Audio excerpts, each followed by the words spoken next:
Tentunya untuk market kita berharap tidak perlu panik. Kenapa? Karena kami dari Bank Indonesia tetap akan menjalankan kebijakan kami seperti juga yang sudah kami lakukan sebelumnya. Jadi stance kebijakan kami tidak berubah, bahwa stabilitas nilai tukar akan tetap menjadi kunci dari kebijakan kami saat ini, sehingga kami juga akan terus berada di pasar, baik dengan melalui intervensi di spot, di NDF ataupun NDF, dan juga tentunya di satu sisi juga kebijakan kami yang bersifat untuk pro-growth akan kami teruskan melalui kebijakan makro prudensial kami. Terima kasih Anda masih bersama kami, pemirsa. Saya ingin ke Mas Adit. Mas Adit, bicara nama ya, sekarang udah banyak sekali beredar. Ada nama Destri Damayanti, ada nama Purbaya Yudisadewa, ada nama Budi Gunadi Sadikin, bahkan ada nama Mulyaman Hadad, ada nama Thomas Jiwandono, ada juga disebut-sebut nama Burhanuddin Abdullah. Kelihatannya akan dari dalam, itu dulu deh saya tanya ya, dari dalam Bank Indonesia atau bisa juga dari luar? Kalau by aturan, sesuai aturan memang Gubernur Bank Indonesia itu bisa dari dalam dan bisa dari luar. Dua-duanya bisa? Dua-duanya bisa. Oke. Gubernur dan Gubernur Bank Indonesia itu oleh Presiden bisa diajukan baik dari luar maupun dari dalam. Dan kita lihat historical kemarin kan ada beberapa nama yang memang dari luar, seperti sebelumnya Pak Agus Marto, kemudian Pak Darmin Nasution, itu kan juga figur dari luar Bank Indonesia. Mengenai kecenderungan, saya kira nama-nama yang disampaikan oleh Bung Leo tadi mempunyai kapasitas yang mumpuni lah ya untuk tugas-tugas. Semuanya tuh yang saya sebut tadi, menurut Anda? Ya, saya kira mumpuni. Mereka kemunculan nama-nama tersebut, apalagi beliau-beliau itu kan sudah menempati jabatan-jabatan publik di pemerintahan begitu. Artinya juga pengalaman juga sudah ada untuk masuk ke Bank Indonesia. Misalnya mereka ini salah satu atau salah dua atau salah tiganya diajukan oleh Presiden sangat mempunyai kapasitas. Tetapi sekali lagi ya, untuk nama-nama itu memang kembali lagi kepada Presiden untuk siapa, latar belakangnya seperti apa, dan tadi timingnya kapan itu. Terus terang memang itu menjadi hak prerogatif Presiden yang kami juga tidak mau berspekulasi mengenai hal tersebut supaya tidak mendistorsi yang lain-lain. Kalau begitu saya ingin minta Mas Derajat untuk menyaring ya, karena Anda yang paling senior di panggung ini. Mas Derajat, tadi ada nama Destri Damayanti, Purbaya Yudisadewa, ini yang beredar di orang ya. Kemudian ada nama juga Budi Gunadi Sadikin, ada juga nama Thomas Jiwandono, Burhanuddin Abdullah, Mulyaman Hadad. Itu menurut Anda apakah bisa semua atau memang ada misalnya constraint usia atau constraint dari luar dan dari dalam? Menurut Anda bagaimana, Mas? Saya rasa nggak ada ya constraint itu, semuanya sesuai dengan yang ada di undang-undang. Terus kalau dari sisi kemampuan, usia tidak ada batasan? di BI kayaknya nggak ada batasan. Tidak ada batasan usia? Di undang-undang itu nggak ada. Nah, jadi semuanya saya rasa punya kemampuan, punya kelebihan masing-masing, tentu punya kelemahan masing-masing. Feeling saya itu Presiden tidak akan melihat itu saja. Feeling saya Presiden akan melihat siapa yang paling bisa menerjemahkan kebijakan prioritas beliau. Ya, karena kalau tidak ya akhirnya kita berputar-putar lagi gitu loh. Ya, jadi tapi kan Bank Indonesia Bank Indonesia independen sama dari sejak Undang-Undang BI yang pertama dulu independen. Akan tetapi kan itu tadi sinkronisasi harus sinkron. Ya, kalau nggak sinkron ya tentu akan ada masalah. Nah, contohnya sekarang ya kita melihat rupiah bergerak di level sekitar 18.100-an ya. Sekarang. Dan hemat saya ini agak kurang sustainable kalau kita biarkan. Maksudnya tidak aman? Sehingga kita perlu operasi moneter yang bisa memperkuat itu. Nah, nanti dari sisi fiskal, operasi fiskal apa yang dibutuhkan? Ya, kuncinya di fiskal tentu penerimaan negara yang harus digenjot ya. Tapi kita kan nggak bicara fiskal. Di moneter dulu. Jangan lupa operasi moneter itu adalah salah satu operasi yang tidak bisa tidak perlu diaudit oleh BPK. Karena memang itu rahasia. Ya. Jadi operasi ini BI bisa melakukan apa dengan Intervensi cadangan? nih maksudnya contohnya ya Mas ya? Bisa intervensi, bisa pelebaran, bisa segala macam. Opsinya banyak. Operasi moneter Bank Indonesia pokoknya. Operasi moneter Bank Indonesia itu opsinya banyak. Oke. Bahkan kalau kita membahas di DPR, itu anggaran operasi moneter nggak kita bahas ya, Kang Samad. Yang kita bahas adalah ATBI, Baik. anggaran tahunan Bank Indonesia. Karena Jadi- memang operasi moneter ini betul-betul independensi BI itu Iya. adalah terlihat dari apakah dia, salah satunya nih, terlihat dari apakah dia independen ketika melakukan operasi moneter sesuai dengan judgement dia. Jadi kalau saya terjemahkan dari jawaban Mas Derajat, lebih baik kalau dari internal Bank Indonesia supaya nggak ngejeglek begitu. Enggak juga, bisa enggak juga. dari luar, bisa juga dari luar nama-nama yang tadi disebutkan ya. Tapi feeling saya Presiden dan para penasihat terdekat Presiden akan mencari siapa itu yang kira-kira paling bisa menjalankan operasi moneter yang bisa mendukung kebijakan-kebijakan prioritas Dari Presiden. nama-nama tadi yang Anda lihat Mas Derajat, ada yang paling mendekati kriteria itu? Ya saya nggak fair kalau saya menilai ya. Kan boleh. Semuanya teman-teman saya lah apalagi. Tapi kan boleh melihat yang paling bisa mendekati begitu Mas Derajat? Inisialnya LS, Leo Samusir. Inilah, saya ingin ke Kang Samad. Kang Samad, ini memang kan nanti juga fit and proper test bukan seorang Kamru Samad sendiri kan. Itu kan bersama-sama ya Komisi 11. Tapi pertanyaannya adalah apakah Anda setuju dengan yang tadi Mas Derajat katakan bahwa yang paling penting ukurannya adalah orang yang bisa bekerja dengan sangat sinergis dengan pemerintah, kebijakan fiskal, CQ Presiden, atau seperti apa? Jadi Bang Leo, kalau saya melihat potret figur itu kita bisa lihat pada dua aspek. Pertama, ibaratnya yang berfungsi sebagai gas itu adalah figur yang pro-growth. Jadi gimana mendorong pertumbuhan ekonomi. Oke.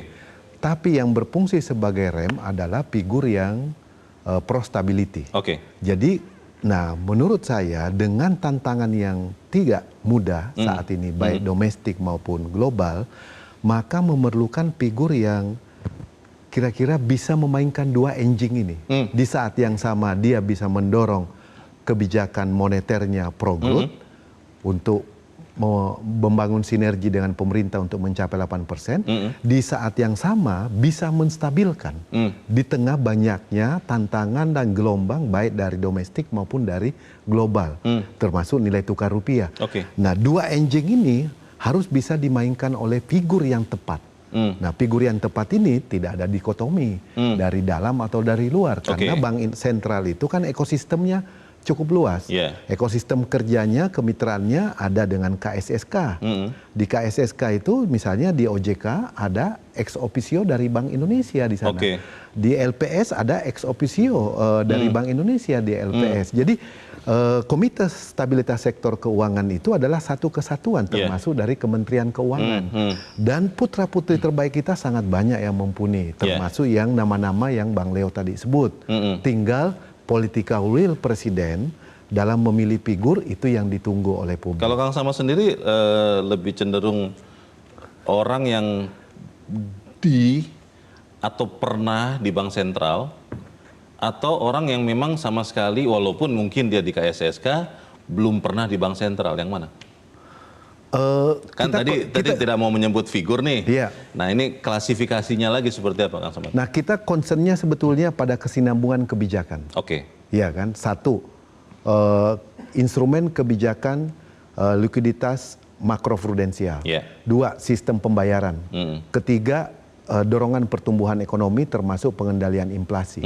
Jadi siapa yang bisa menjadi pemimpin untuk menavigasi supaya kesinambungan kebijakan ini bisa terus sinergi dengan arah pertumbuhan perkembangan ekonomi kita, disitulah Bang Leo klasternya. Nah, kalau kita lihat potret yang ada, mayoritas semuanya udah pernah melewati masa itu.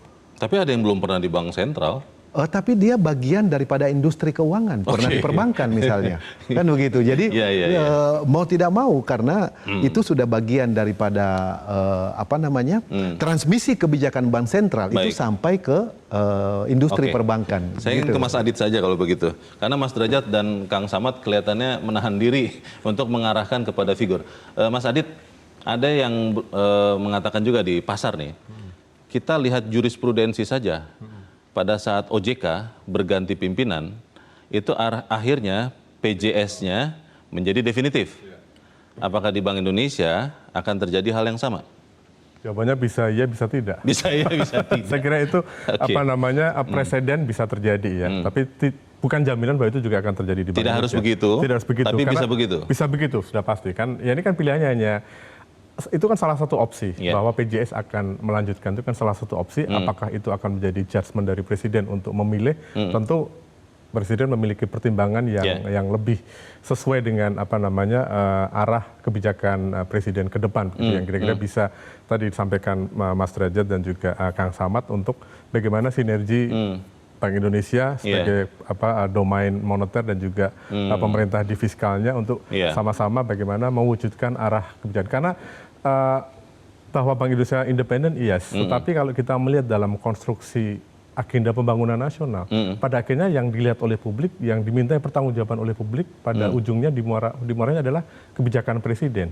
Bagaimana arah pembangunan ekonomi, pembangunan hukum, pembangunan politik, pembangunan sosial, semuanya adalah arah kebijakan presiden. Jadi mau tidak mau juga tadi gas rem untuk pro growth, pro stability, dan segala macam itu ya figur-figur yang memang bisa sampaikan oleh Mas Derajat tadi. Presiden tentu memiliki judgement siapakah yang akan bisa. Presiden yakin bahwa yang bersangkutan akan bisa meinikan. Berarti kita tinggal menunggu yang akan disampaikan presiden pekan depan ya Mas? Memang hanya itu yang bisa kita lakukan saat ini, menunggu.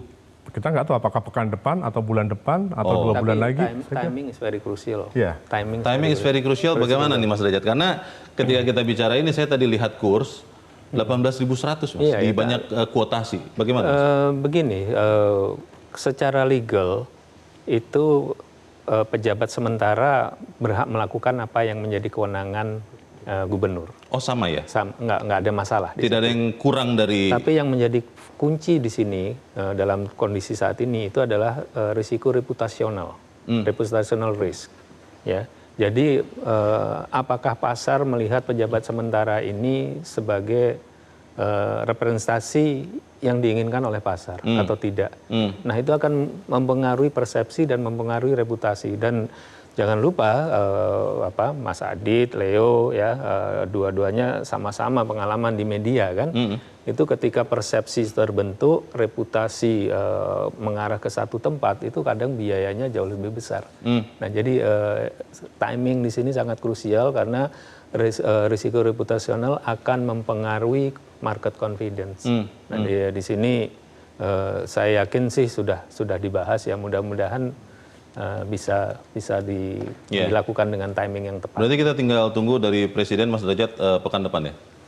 Mudah-mudahan ya, mudah-mudahan. Pekan depan ya? Kalau saya memang menyarankan segera secepatnya yang definitif dimasukkan ya.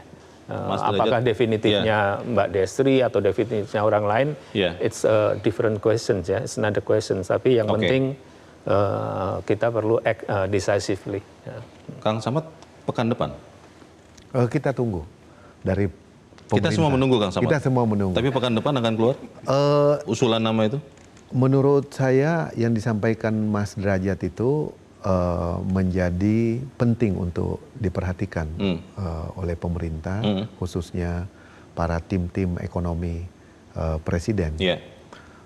Karena memang ada banyak hal yang perlu dijelaskan ke publik, termasuk tentunya yang tidak kalah penting adalah alasan memilih. Itu alasan memilih figur itu juga harus disertai nanti penjelasan. Dan saya kira Mas Adit sudah siap dengan segala argumennya dari figur manapun. Itu yang penting supaya market yakin bahwa figur ini adalah tepat untuk menakodai. Di bagian berikut nanti kita akan bicara soal tugas prioritas dari Gubernur BI berikutnya, tapi kita harus jeda dahulu. Pemirsa tetap bersama kami, Top Ekonomi segera kembali.